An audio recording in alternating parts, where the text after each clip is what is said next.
Hi everyone! Today we are going to be having a discussion with Mika, Z, and myself, and we're going to be talking about our experiences living in China and also outside of China. I think it would be so interesting if we just started talking about our personal experiences about living in China and also abroad because I've spoken to you both privately and I feel like, we have many stories to share. So, would you like to start, Z? So I'll start with crimes. Okay, culture shock.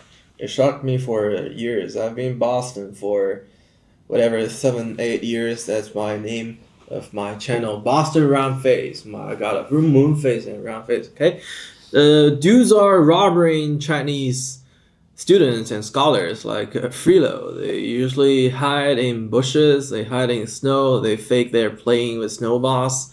So in Boston, it's normally like a -20 Celsius in winter. There's no way to go. There's only one way, showed by I don't know, public servants, and you gotta walk there. There's people fake playing snowball. When they see you got in the middle of the way, and nobody's around you, they surround you and they say, "Oh, I haven't eaten for days," and they push you. They touch your bags. They touch your face.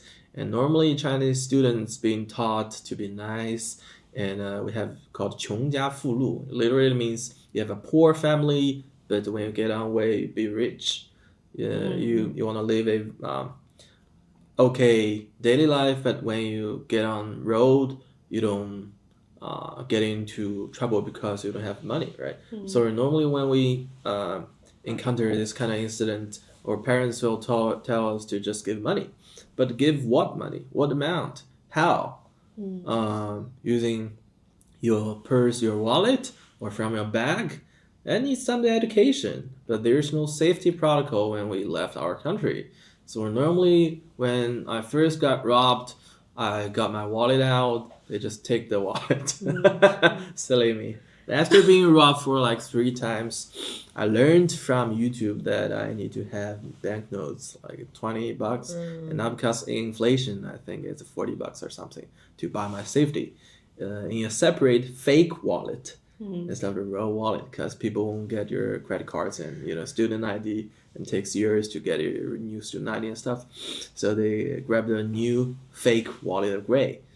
But when I left Boston around I think 2022 or something, the robbing technique has been elevating swiftly from robbing, saying like, "Oh, I haven't eaten for days," to they will actually learn Chinese and use Chinese to select Chinese students and scholars from the crowd, because they've learned that we're obedient, we don't fight back, we're okay to not telling the police, and the police isn't doing stuff, and there's no cameras. That's intense. And especially for the new students, our family, they go to the currency exchange. We have like 100 banknote in the wallet and the purses. It's normally people carry only 20, right? For foreign student, maybe they have 100. So if you catch one student, you're terrified, and you get $100 for a week. So when I left Boston, I heard a story that women, female Chinese student got robbed, and got robbed the day after, got robbed the day after the day. So the robbing team actually found her so lucrative to rob that they had a camp. They followed her, find her apartment, had the camp in front of the gate, and start begging for money every day. It's so stupid. I'm smiling right now, and the police, because they're not actually robbing, right? They're just terrifying you and begging. Technically, saying it's not a robbery, and they're trying to shake her hand, saying, "Oh, we're friends" and stuff. So there's no by law, there's no some actions the police or government will do, and the female was so terrified she had to move and quit school, transfer to another. Yeah. So, how long were you in Boston in total? And do you feel like it just got worse and worse as you lived there? Yeah, of course, because it's community. Normally people live in communities. They have racial segregation, living uh, So I'm not gonna name some communities, but people from Boston know what I'm talking about. You have a rich neighborhood, and you have a poor Yeah. neighborhood. Your rich neighborhood, like something start with B, people almost never hear gunshots. But if you go south, like in Chicago, the same. If you go south, you hear gunshots every day. Once I heard something like explosion, and I noticed the local gangs.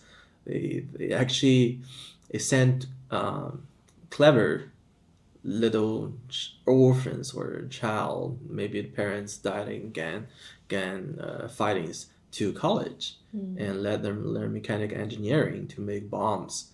So they find maybe the gun is less harmful for the opposite gangs. They need some bigger stuff, so ICEs and stuff. Yeah.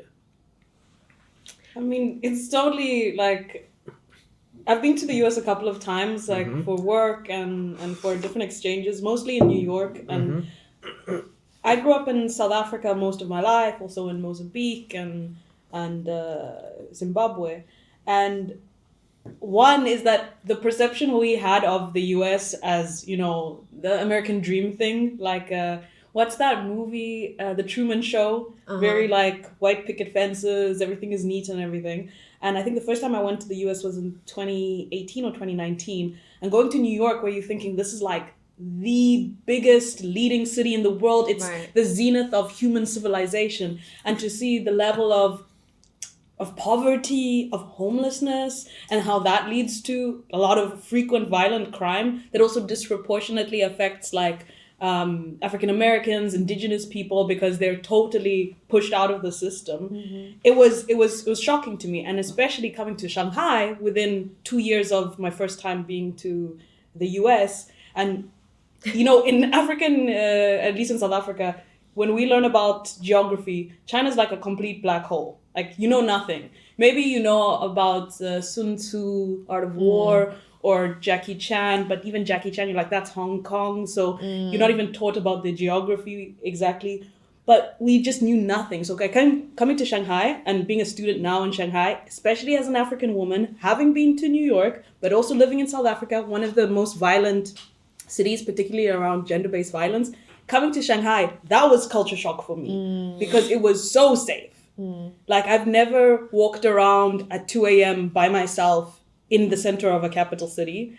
I've never, in the beginning, I borrowed a phone from a friend because it had all the Chinese apps, and I'd be walking with my phone trying to just go, find my way around. I'd never do that in South Africa. So I've never been mugged in South Africa because you're socialized to always be like ready for violence, which is kind of messed up, right? Yeah. You're socialized to always make sure you're not wearing this, make sure you always have like almost like a 2-meter parameter. So if you come close to me and you're a stranger, I automatically am like ready to be attacked. Right. I would never go outside with my laptop in my bag.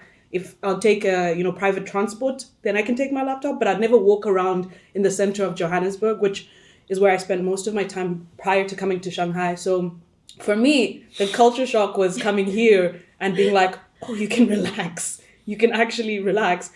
In contrast also to in New York, feeling the same kind of global south stress of like, I need to be alert. I need to be aware of the people around me. So like, I've been now in Shanghai for a year and 6 months or so. And man, I mean, I talk to women, especially who come from foreign countries, and we talk about how the mental energy that you save by not worrying about your safety, how you can channel that into creative work and intellectual work for the first time. So honestly, I feel like I constantly am worried about, I have like survivor's guilt because all my friends in South Africa constantly have to deal with things that no woman in Shanghai has to deal with. And that's not to like say, I'm sure you guys are from here, I'm sure there are things that happen, but it's not a systematic form of daily violence that you have to confront. And that I can't explain. I constantly tell my family about this and they don't really get it, which is kind of sad because you want to be able to show that another world is possible. You can actually live in a safe society. You don't actually have to be this stressed about everything. Right. Yeah, I totally relate to both of your experiences in a lot of ways. I didn't grow up in America, but I subscribed to the American dream and I went over there to be a writer. I watched Sex in the City and I thought, oh, New York is a place to be, blah, blah, blah. So I go to New York and I spent 8 years there. And I'll just start with a story. I got punched in the face on the subway one time in 2020. So when the Stop Asian Hate movement was like well and truly alive, because there was so much xenophobia BS about the Chinese virus, the Wuhan virus. And honestly, I think in America, because, the education is quite lacking, especially in regards to properly identifying many things in history, they don't even really know what a Chinese person looks like, let alone what the Chinese map looks like. And so anyone who just looks remotely Asian, they targeted, And when I say they, I just mean like, I don't know, people who were being indoctrinated to believe that, China is the root of all problems, and China is a reason that the virus happened, and China is a reason that their relatives might have gotten sick or passed away. It was like some really dark conditioning that was going on, paired with the fear and the stress and the threat of this pandemic, lack of healthcare. You had to pay $150 for a simple COVID test. There was no precautions involved. Lockdown was very loose, or, either very loose or very intense. It was just, there was no organized, it was just like a swinging, unpredictable all the time. So that was New York. But during 2020, I remember I was on the subway, things were open again, and I was on the subway, and this woman, she was houseless, and she was walking through the subway asking for money. And at the same time, this Italian man came up to me and asked me directions to Chinatown, which, is a problem, is its own. So he was talking to me, he was speaking to me, but she looks directly at me and she goes, "Why are you talking while I'm talking?" And she swings and gets me right in the face. And I don't know if it was motivated by xenophobia, but, the Italian man was left unscathed and I was targeted for absolutely no reason, So that was my experience in New York, all that to say. And that in many ways was a huge awakening, because up until that point, I think I had normalized being fearful of my life. Right? My nervous system was always like up here. I was just always super anxious, always, clutching my bag and, looking behind me. But that was almost a very normalized way of being after being there for so long. And that wake-up call was me being like, wait, this is actually not okay. And it forced me to challenge. I mean, I had already not been a fan of America for a while, obviously, but I think that, these personal experience just further proved how America as a society functions, and how you're left to your own, you have to help yourself. It's such an individualistic society.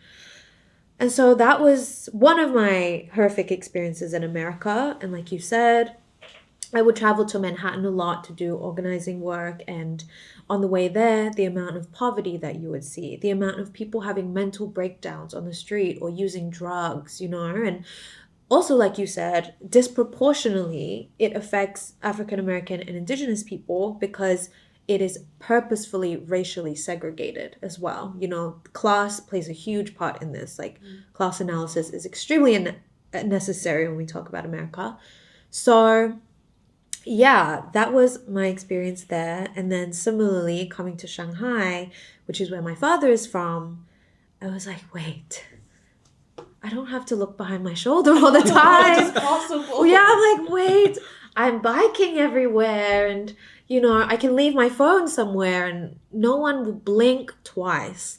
And that almost, for me, sometimes I'm like, I don't deserve this. There's this internal almost also guilt of being like, how can this be possible? Is this real? Is this a dream? So I'm also experiencing that shock, and I also experienced the shock of going to America. So I agree with you both. Yeah. Well, did you fight back? That's when. I actually did not. No, I was so shocked. I was like literally like So you just stood there. I was sat down. I had just like been punched in the face, and actually this like tall white man, which I hate that this is how it happened, but a tall white man actually stood up in between us, and he was like, "Stop hitting her." Um, and then he offered to call the police, but then I knew that the police wouldn't be able to do anything. Also, I need to add that this woman was a white pregnant woman as well. So she was Okay. clearly very distressed. She was, as a pregnant woman, you shouldn't have to beg for money on the street. She was clearly going through something. And I was her target of the day. That's intense. It was intense. Yeah. I mean, the only time I've actually been mugged was because I have family in Sweden. Was at the Stockholm, the capital city, the Stockholm train station, where I happened to. My friend and I were traveling. I asked her, "Okay, look at the bags. I'm gonna buy us the next tickets," and she fell asleep for like a second, and my whole 35-liter bag was taken. But that also I think has to do with the fact that like this was around 2018, and this was a period of where we had the most immigrants coming from the Middle East, and Swedish society doesn't know how to integrate people and doesn't take their qualifications seriously, constantly puts them on the periphery. Even when I was there during the COVID pandemic, it was disproportionately migrant communities who are getting higher infection rates because they live in more densely populated spaces. A lot of public information wasn't very good. Sweden also did not.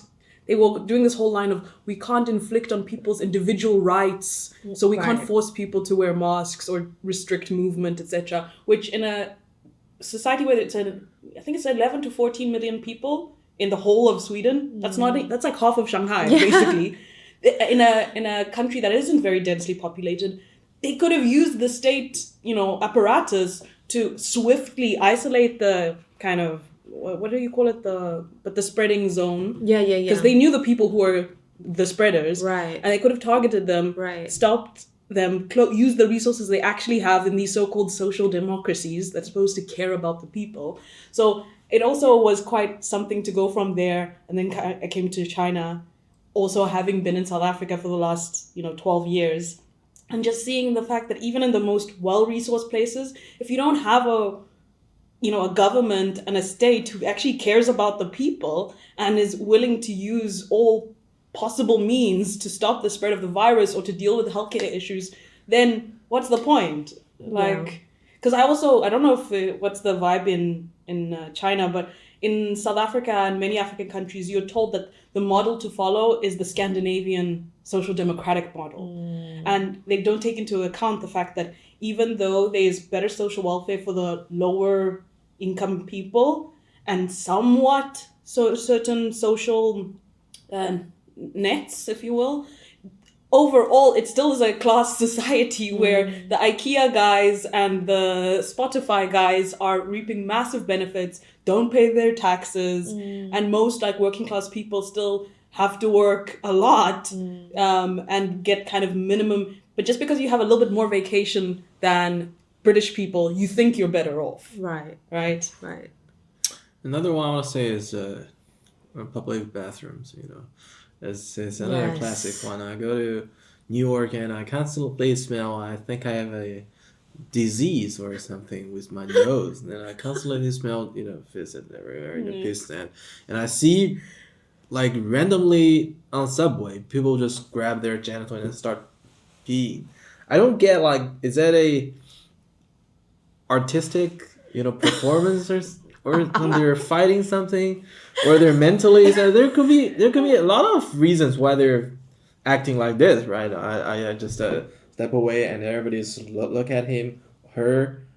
I'm not assuming the identity or gender thing, political correctness. We just observe the creator doing the stuff, and nobody's actually stopping the performance, and nobody's being shocked. Yes. So at that time, it's the first time I see dude on subway is a public space doing that kind of action. Yes. So I questioned myself: am I being alien? to not be indoctrinated, like people sitting there and just look at their phone, faking like they didn't see or smell, because they didn't really smell. Yeah. Or is it my obligation to getting the cue, the role of not making some noise, not stopping him, say, hey, it's not subway and stuff. Am I gonna be attacked if I stop him or her or Possibly. So coming back to China, I see a lot of public restrooms, Yes. not in Europe, in Italy or other places. Normally you get There to you have to pay. You can buy a coffee or something for bathroom. They'll give you a code. So what's that? A restroom code? Yeah, exactly. I think what you're saying, I don't know, there's many reasons that we can list, but the reason that I would like to bring up is about how I think in America, because I've lived there for so long and I really understand the plight of finding a public bathroom in New York, it's truly virtually impossible unless you go to a Starbucks or unless you go to some cafe where you have to pay $8, for a latte, and then you get the code. Because I think capitalism has reached such a boiling point over there that everything is property, private property, right? And so to use what is meant to be a public facility, you have to pay for it. So it makes it a private facility. And they have restrictions on who can use these private facilities. Let's say even if you are somebody who is paying for a latte or something there, they also, and I know this, they turn you away if you belong in a certain class or you fit a type of profile that they wish to turn away because it's their property, right? It's private property. And I heard a daunting statistic, which I hope isn't true, but I do think that the number of public bathrooms that are available in Manhattan that are like open, especially like 24 hours, is in like the single digits. Probably count on one hand, it's just so dire. And so in Shanghai, it's like what, 5,000, 20,000? It's in the thousands though, at least. Of toilets? Yeah. I heard the 24-hour working toilets is 4. No, I'm saying in Shanghai. In Shanghai. I heard they have an AI digital map or something where you can just search which is the nearest 24-hour toilet. But I see them everywhere. So, Everywhere. But it must be like in the 20,000s at least. Even on my Maps app, I'll look up in Shanghai a public toilet, and it's literally like every block, every square, maybe even 2 in one. It's like you don't have to walk very far to find a 24-hour public toilet. And some of these public toilets are nice. They have the music. The music, the signs of vacant or not vacant, and, like self-cleaning things. I'm like, wow. Whereas in New York, you have to literally either hold it. I actually, to get personal, especially when I would go on my treks into Manhattan from Brooklyn, I would always take a pill, actually, to not, have to go. I would just try to stop my stomach. Also, another thing is that the food in New York, the quality of the food, which, there's layers to this, is not great. And most of the ingredients come from the same place, which is usually a warehouse in the Bronx. And so you're eating similar ingredients that are processed over and over and over again. So then your digestive system is not being treated very well. And then when you need to go to the bathroom, there's no bathrooms. So my solution was to take some medicine to not have to go to the bathroom, which I'm sure has messed up my health in the long run. Shanghai has more than 13,000. 13,000. 13,000. No, I mean, I always see them all over the place. And as you said, some, when you like by the parks, they're fancier and nicer. Yeah. But it's like, I can't even tell you what it is in Johannesburg. There's not really a thing of, there are some, but there are historical inheritances from apartheid. So like during the segregated period where the white people used to live, maybe they have some semi-functioning, but those aren't very maintained.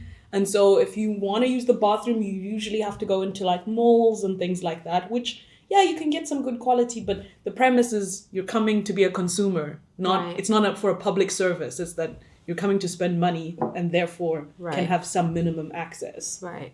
So it's like totally different. It's not only in Shanghai, guys. I've been traveling to province in like Shanxi, Shanxi, those are not as developed as Shanghai. They also have very plain restroom, if not that fancy like at Shanghai, digital and AI toilets and stuff, warm water, but they're clean. So at least it's showing me the Chinese government, local governments caring that people release themselves. Yes. Yeah, there was like a toilet revolution. Yes. That's one basic human right. I Yes. mean, we're entitled to have that as citizens, but I guess not in US anyways, or in Europe. Yes, So. exactly. So it's like not in the countries that say they're the richest and the best, aka the West world, and of course not in the global South countries that their public systems have been completely, privatized, gutted, etc., because of the legacies of, colonialism, etc., and our inability in the current, because we still have foreign mining conglomerates who own our main resources. We still have so much, like in South Africa, land ownership. The white population in South Africa is less than 8%.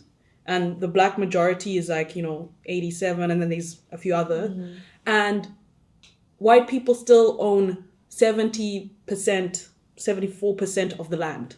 Yet they make up 8%.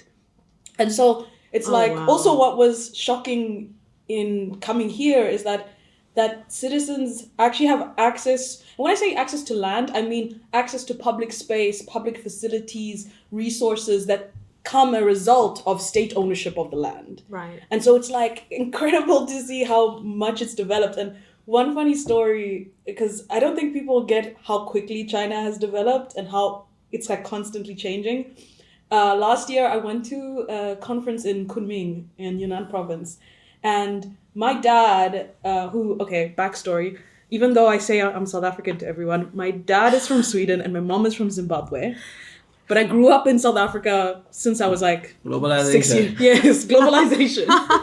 So my white father, very lovely guy, I told him, I'm in Kunming, I'm here for a conference. And he traveled to China in 84, 85. And it was so cute. He said, if you need to exchange money, go to the Vietnamese cafes, because there you can get a good exchange rate from dollars to RMB. And I'm like, Dad, they don't even use paper money anymore. These are whole digital infrastructure. Right. People use their WhatsApp, their chats to do these things. You're scanning everywhere. If you don't have a phone, you basically aren't a human in terms of being able to navigate. And for him, he was just shocked by how much things have changed. Where I'm going on the high-speed train and he's telling me about, I know some still exist, the ones with the wood bench, where you're sitting there for 9 hours.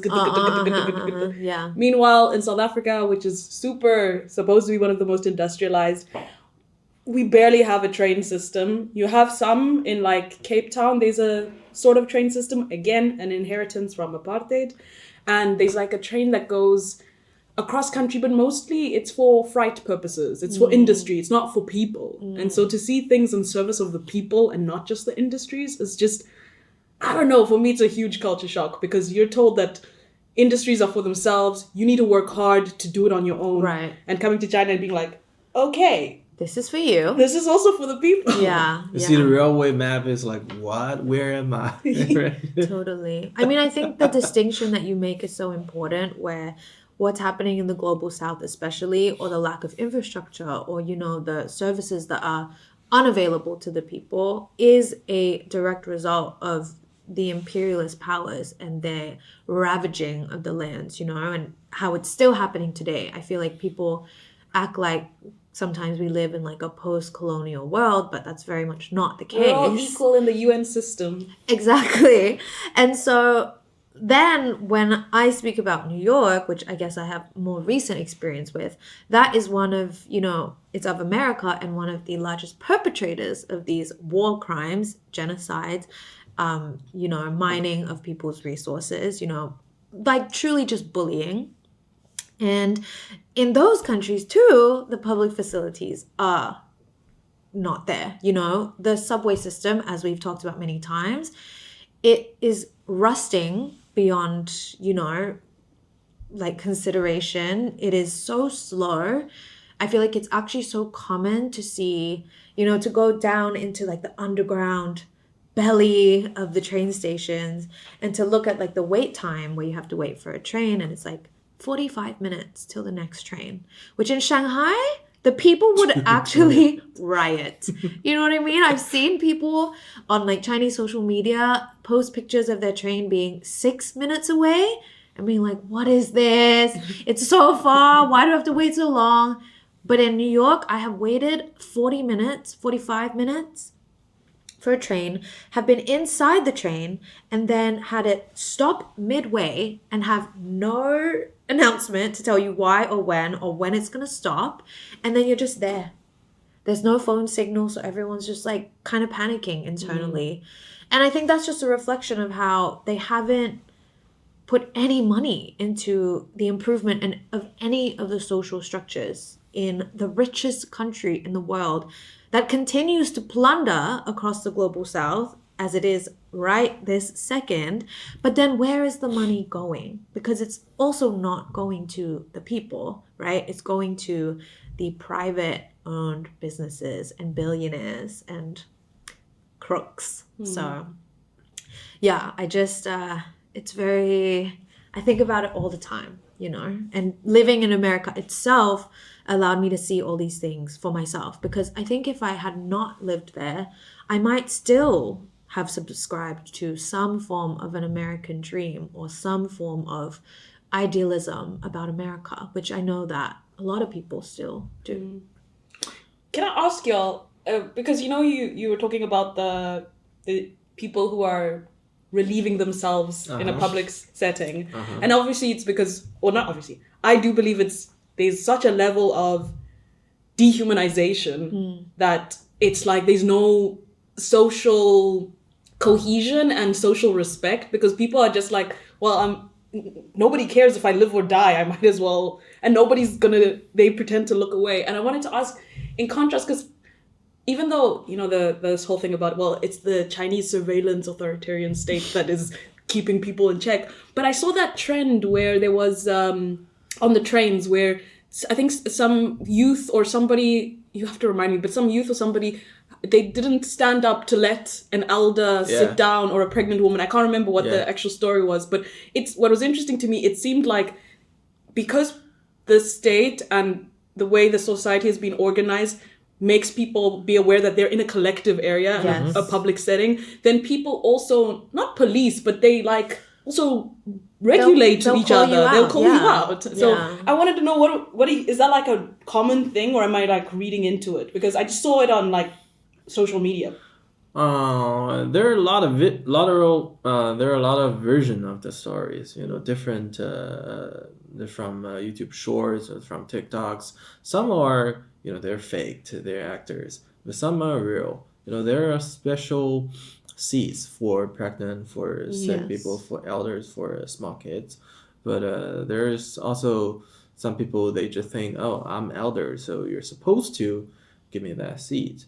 So, well, it's another problem. I'll give a good example. The Chinese government thought it would be a very big scandal at foreign media, but it turned out the other side is we had a barbecue shop in Tangshan where 2 females got hit. And this news went to big media like CNN. They reported as a national scandal. But the people in US were just like, okay, our headlines, children get shot, you know, mass murders, school shooting and stuff. You're telling me Chinese headline is someone getting, you know, barbecue shop get beat with, you know, beer bottle and stuff. So how safe it is in China that their headlines something like this, or elder get bitten by a dog, when our headlines kids get shot in school. So Yeah. I guess, yeah. For a government, for a society, there's a certain level of degree for policy, I guess. So too much safety, too much rules, you have bad people taking advantage for themselves, disregarding the common goods or common beneficiaries, I guess, yeah. I think when, especially when the West uses that narrative of like, oh, it's all Chinese surveillance that is keeping everyone in check. And when they came up with that myth of the social credit system, or you can't walk across a zebra crossing without getting social credit points deducted or whatever. They've like, never clearly been to Shanghai or Beijing oh, because I'm never. constantly with those Jaywalking. people jaywalking. Me too. I'm just like, blah, blah, blah, blah. And I literally. Not that we should do that. Right. Yeah. But I literally have videos of myself jaywalking, but almost like to prove a point, right? Which is ridiculous that I have to prove something so ridiculous. But to your point, I think just chalking everything up to surveillance is taking away the agency of Chinese people, as if Chinese people can't make their own decisions or decide to abide by rules that do benefit the people, right? I think there is like plenty of education, I think, all over the place. Like in Shanghai, for example, a lot of the metro stations have these graphics that tell you the order of priority, right? And businessmen are last and children and elders are first. And I think even when you see images like that, you are just conditioned to be like, I'm part of a society. And there are certain things out of respect and out of consideration that we must always also apply in our actions and apply in our daily lives.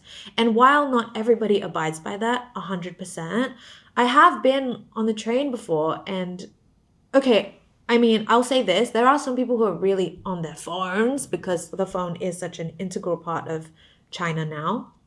But I remember once I was on a train and as soon as I got up, because a group of elders came in and I just happened to not be on my phone, I got up and then all the young people saw me get up and they all got up too. So the whole row became empty for the elders to come in.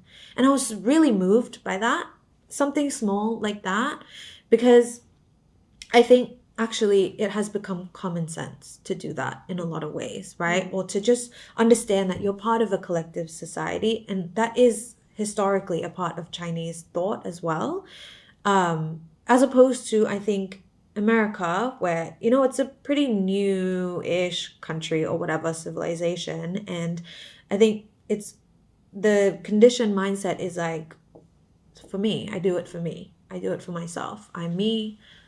I get the best of me. And so, truthfully, in America, it's pretty hard to see that kind of collective stand up, let elders sit down kind of situation. I guess it's just different culture. In China, we say we love the elders and we love the kids, and we not only love our kids or elders, we love the people. So when we're talking about caring, we're not just saying caring Chinese, we're also caring people. For example, I know a problem, it's not very much reported, but I think it totally deserves. We have a problem by a group of businessmen and women from maybe Yiwu. They produce a lot of small techies, and they have a problem called lightening up Africa.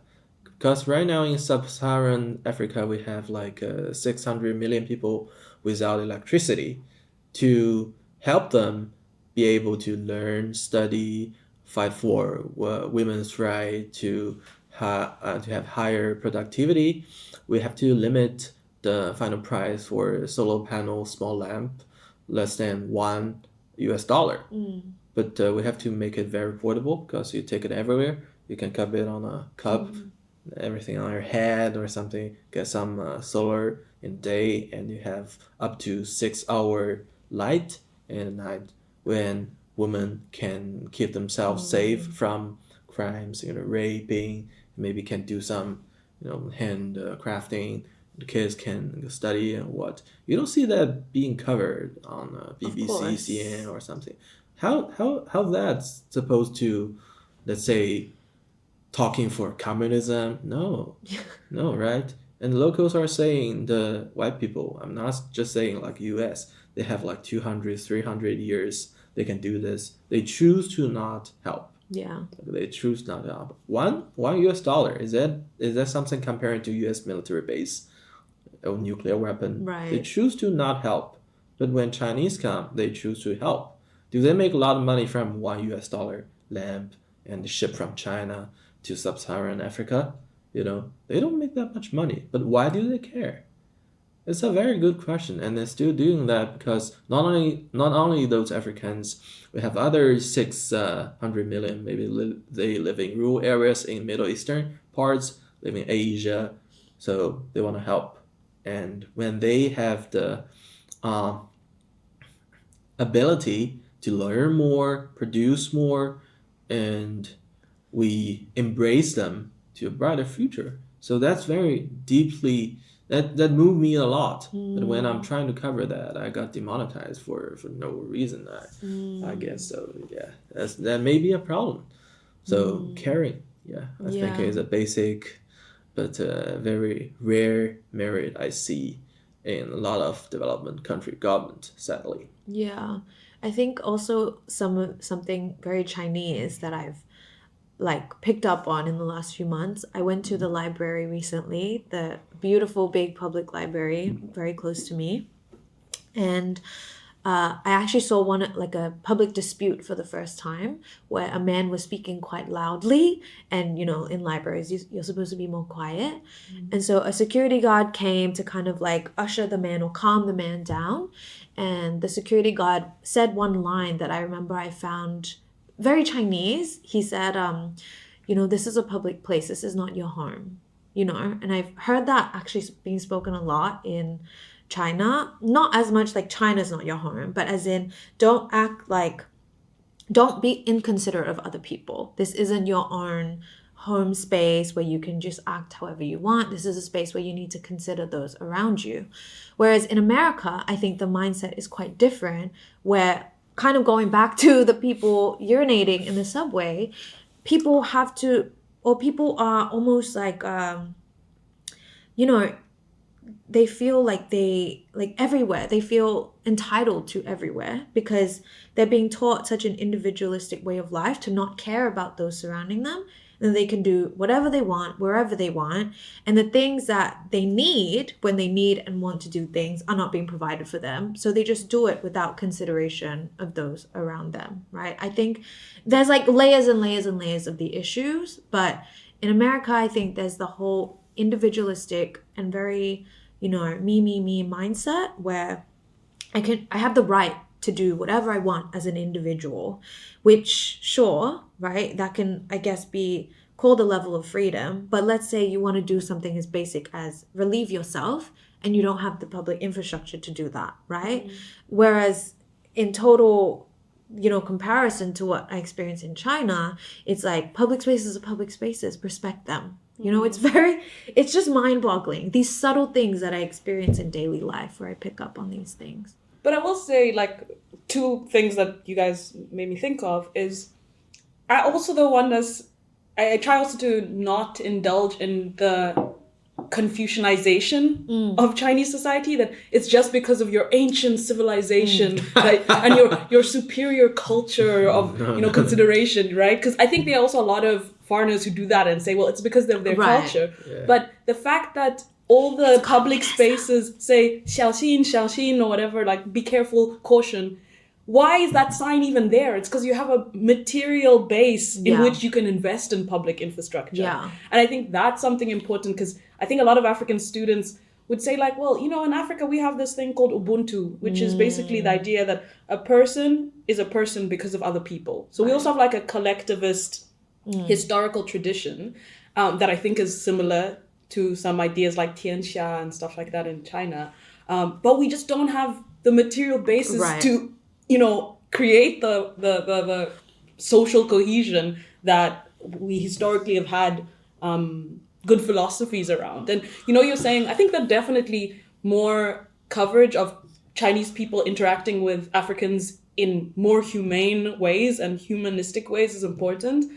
But I have also this task right now for the next few years where, talking to Chinese audiences, I also want y'all to better understand like really the structural issues in African countries. Because even though, for example, I was in Niger a couple weeks ago for an international solidarity conference with there's a new alliance between Niger, Burkina Faso and Mali called the Alliance of Sahel States. That's a whole other topic we should talk about one day, or you guys should cover. But I was in Niamey, which is the capital city. when I say that this was a colonial outpost, the biggest buildings there was a Radisson Blu, like a hotel, which was built a few years ago. The finance ministry, which was a newish building. The venue we were in, which was built by the Indians in the last couple of years. And guess who? The U.S. Embassy. Right. And what was striking to me is one of my hosts there, they took me at night to the U.S. Embassy because they wanted to show me that the French embassy had closed and they had been ejected. The French are being ejected across West Africa, which is amazing because they're imperialists.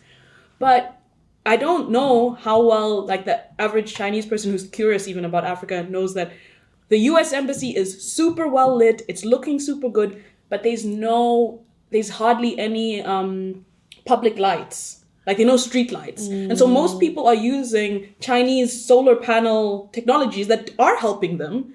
But African governments who are not responsible for their people then end up, like, outsourcing this function to the Chinese. So it's like, okay, well, yeah, we'll get in Chinese goods because now we don't have to deal with the problems of supplying electricity for our people. Right. But simultaneously, in a country, Niger, you then have to understand the historical conditions where up until... I don't know what the stat is now because they've stopped the uranium mining by the French companies.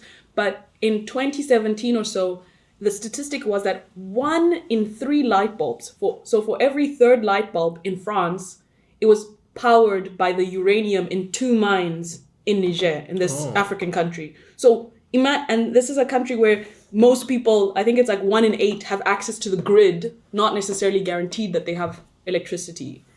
And so it's like, there's also structural issues that I know it's not an easy story to tell because it sounds, big and overwhelming. Yeah. But it will be interesting to see how we can share, like, human stories of people in Africa interacting with their social conditions that show the colonial legacy, that show the contemporary challenges, but that also show that China is trying to play a role. But also China can't be the state in Africa. Yeah. We also need to, we need to have ownership of our own countries and our own natural resources. Right. And China proves that having ownership of your resources with a state that is led by a strong party of a certain ideological persuasion can actually change the reality of people. Totally. That you can, do something good for your people. Yeah. Yes, I'm not talking about Confucianism. I'm talking about another C word. You know what I mean? Absolutely, yeah. I can ask, when you guys have been in foreign countries, I remember going to Dali with, it was an American woman, and she was just so shocked that there were no beggars. Like, no one was begging. That people, even if you're doing your small crafts, you're chilling. You're not, like, pulling people begging for help. And I just wondered how your experiences of tourism in other parts of the world are like, because, like, I don't know why, but it was really striking for us to see that the tourist industry wasn't so, like, depraved, where people are literally, like, selling themselves and fighting one another in order to get attention. And this was the first time I went to the smaller city, and it's, where the ethnic minority, the Bai people are, and it's also more on the west side, which the east is more developed in China generally. And by the way, I remember seeing these beautiful Uyghur women cycling with their scarves are flowing. And I'm like, are these the Uyghurs that they're talking about? Because the life of dignity and seeing working class women doing domestic tourism, that's not a thing in Africa. It's an elite thing. You can go maybe to visit family somewhere else, but the average working class person doesn't go on vacation with their girlfriends. Right. Especially if you're retired. You're basically looking after the grandchildren, and looking after the grandchildren not with the public infrastructure. Because also, I've never seen so many grandpas walking with their babies, their grandbabies. Yes. Like, African grandpas, they have to work. Yes. We passed there. So I know I'm saying many different things, but it's just like, tourism even just showed me that you guys get to consume your country, and enjoy your country. And the high-speed rail, it links the whole country together, and I've watched documentaries of entire episodes dedicated to just building one bridge from one specific place to another place, just to have connectivity from one small town to another small town. Okay, I have to do it. I have to shout out Rongjiang right now. I'm wearing my Rongjiang gear, and that's I guess I'd call it a small city or town in Guizhou province, which is one of the, I guess, lesser developed places in China, lesser developed provinces in China. It was the last one to exit extreme poverty. Yeah, which Mika has also been to, and I hope you can go to soon. But it was totally life-changing, because I've read so much about it and I've studied so much about it, and I have been to other rural places. But I think just being there and also participating in one of the local government grassroots initiatives, which was Chunchao, which is like the Super Village League, the local initiative where people would just gather to play this like soccer game, but it's really not just a soccer game. It's like a cultural festival, especially showcasing the Miao, Dong, and Shui minority groups. And I think being there and seeing not only how local working class people were extremely like joyful and participatory and live streaming and making good sales and good money off of local tourism, but also people from all over China were there. There was a dance troupe from Henan province who came just to do like a performance for the event, on Saturday, which I went to. And there was local celebrities who came just to sing a song, and people who had come to Rongjiang 4 times in a year, which is going to be me, So I just think things like that are beautiful. And it took me 3 hours to get there, a flight and then the Gaotie straight to the stadium. It was so easy. And so I think the infrastructure to connect China is also amazing and also unfathomable for a lot of foreign tourists outside of China who come here and not only get to see the cities, but can easily go and see the countryside as well. I think is just, mind-blowing. Yeah, I went to one of the most popular tourism places. It took shot from Blacksmith Wukong. It's called Xixian County Xi in Shanxi province. It's also the people living there are about the population of the county is like 100,000 people living in that county. But during the national vacation, every single day there's more than 100,000 people visiting the county. Think about that. The population of the county, not even mentioning like majority of people living in countryside doing farming work, right? You have 100K people coming from all over the country and from overseas to see Blacksmith Wukong sculptures. Yeah. The locals like the governor went on street and saying, please don't come. We don't have places. We don't have hotel. They only have 1,000 bed. We have 100,000 tourists every single day.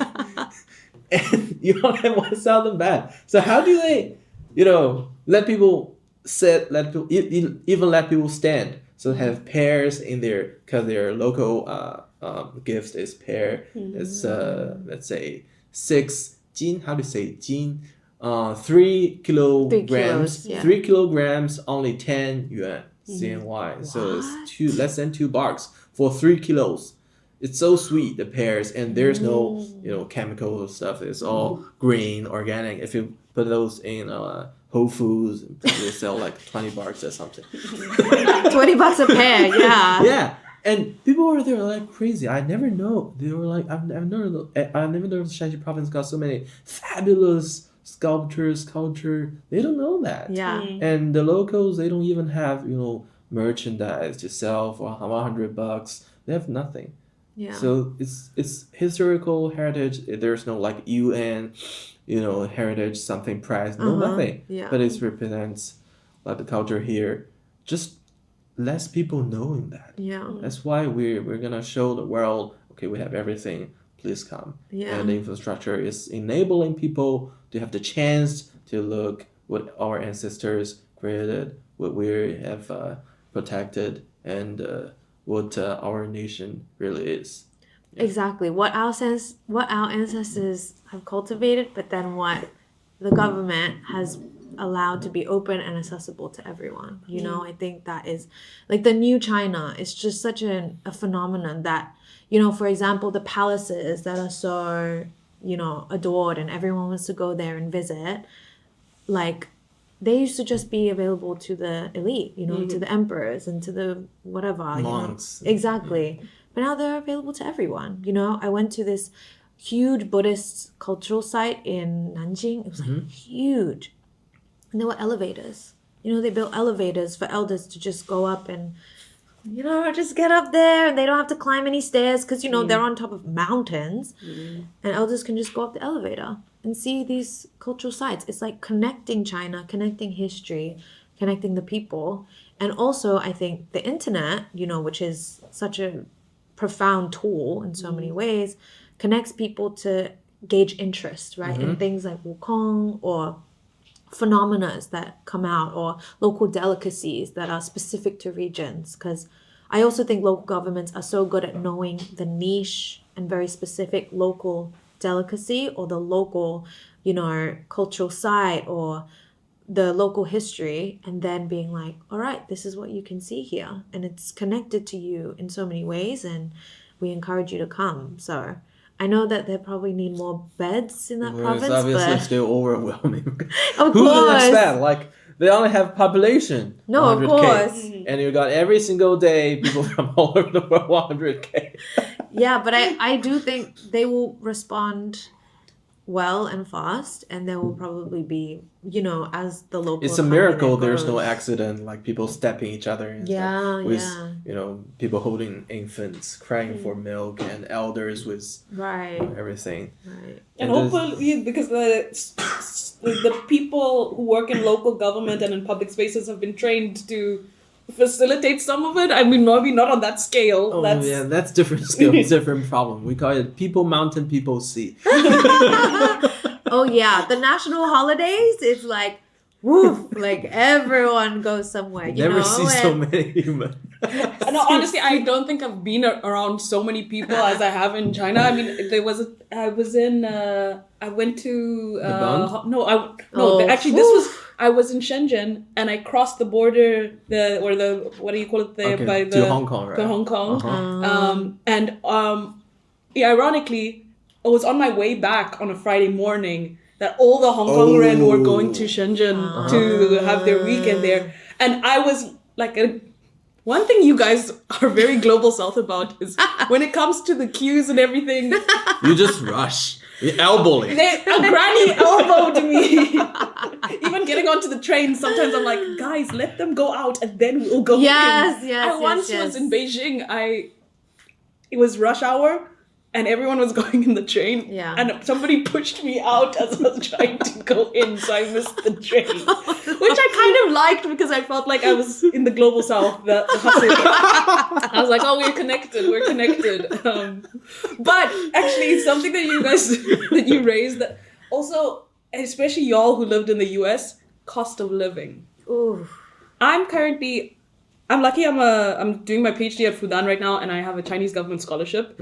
I get a small stipend. We get the doctor students get 3,500 yuan. What's that in dollars? Like 500 USD. 5-6. Yeah, which I don't think would be livable in New York or No. in anywhere as a student.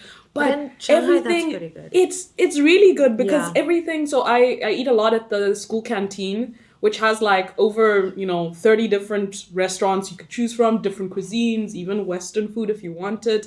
But it's so cheap. I can literally get like a luxury nutritional, hot pot bowl for like 18 yuan, which is like $2.50. $2. Yeah.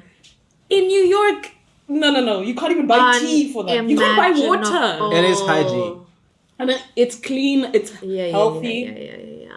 So, I mean, the cost of living thing also kind of shook me being here because just you can actually eat pears that 300 Yeah. kilos of it, Yeah. and it's relatively healthy. There's also like a diversity of food groups that you have access to at a cheap cost. Yeah.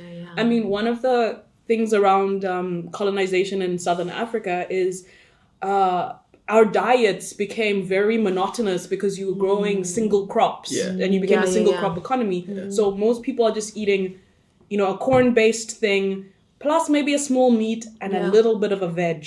But our actual diets changed dramatically, and we didn't have a diversity of food because your economy and your agriculture was just for export. Right. And so you're just subsisting on maize in Southern Africa, more or less. Right. So it's also for me has been like, wow. Remember when we went to that restaurant where we had a noodle that they brought granadilla, passion fruit. Oh, They brought yeah, the passion fruit. yeah, Yunnan food. Yeah, and they put the passion fruit into a noodle noodle. soup, and I was like, how is this possible? It was delightful. It was delightful. It's interesting when I go to some foreign restaurant when the chef come in and say, okay, we're offering like 20-something dish. And I'm saying, can I do this? They said, no, only this 20-something dish. And if you walk into a random Chinese restaurant, the chef is maybe not even chef, it's a random dude naked. Belly out. With a t-shirt holding a cigarette, like speaking whatever dialect, say, okay, what you want. Yeah, And then you have like 100 something you can order. Yeah, the menus are very maximalist. It's just like, oh, there's lots and lots of options. And they respect your taste. Like if you're from Sichuan province, I want some spicy, you add spicy, soy sauce. If you eat salt, you want to eat sweet. Okay, you can do whatever you want. Yeah. What did you eat when you guys were in the US? Oh. How did you survive? Disaster. I mean, I literally took, pills to stop myself from, going on public transport. And the food that I would be eating, if I wanted to save money, I would have to eat instant noodles. You know what I mean? Like, that is the level. And even then, instant noodles are not cheap. It's not the instant noodles that you get in China. Exactly. It's like, I don't know, where do those noodles come from? These cheap, I don't know. I don't know, and they're not even that cheap, So if I really wanted to save, I remember the way I would eat that. It's just actually, a lot to think back about that time of my life, which is not that long ago. But I remember I would conserve meals, right? Because on average in New York, I would say a meal with no beverage is $20. I would say that, right? Per one serving, one dish. 20 US. 20 And some of us US are doing dollars. 2. Oh, God. That, you had 20 yuan a meal. You know what I mean? In the US, it's $20 for one dish. We have meal plan for my college, and we have stipend by government that's for $18 per meal. Oh my And gosh. they don't change their menu a lot. So one semester it was like, aha, buffet, nice, Americans. Next semester it was like, okay, I'm just gonna grab 2 bananas and go back to whatever Chinatown. Yeah. Buy some Vietnamese instant noodle, put an egg, put scallions. Yeah. And stir. Okay, that could go meal. Yeah. And then also, I mean, even if you go to Chinatown now, the prices are inflated as well because these people need to afford rent, which is being, completely inflated because of this private property landlords, etc. So, cost of living in America, absolutely In South Africa, it's the incomprehensible. same. Yeah. Although, basic staple things like your sugars, your flours and stuff, in the last few years, the inflation has gone crazy up. And then for most of Africa, wildly enough, even though we have so much land, so much resources, we import so much still. And so with the Ukraine war, a lot of grains that were coming from Russia and Ukraine no longer were coming in there. But I don't know. We could talk about this all day because Good. It's enough for today, I guess. And another episode where we will discuss more, we'll break it down more. But what a great conversation. Yeah. I learned so much and just felt like we're all in parallel, experiences are paralleling. We've seen what we've seen. We're learning what we're learning. But we can go and have a nice, affordable meal and use public toilets. So, in nice public clean trains, metro, subways. yay! Woo! Thank you!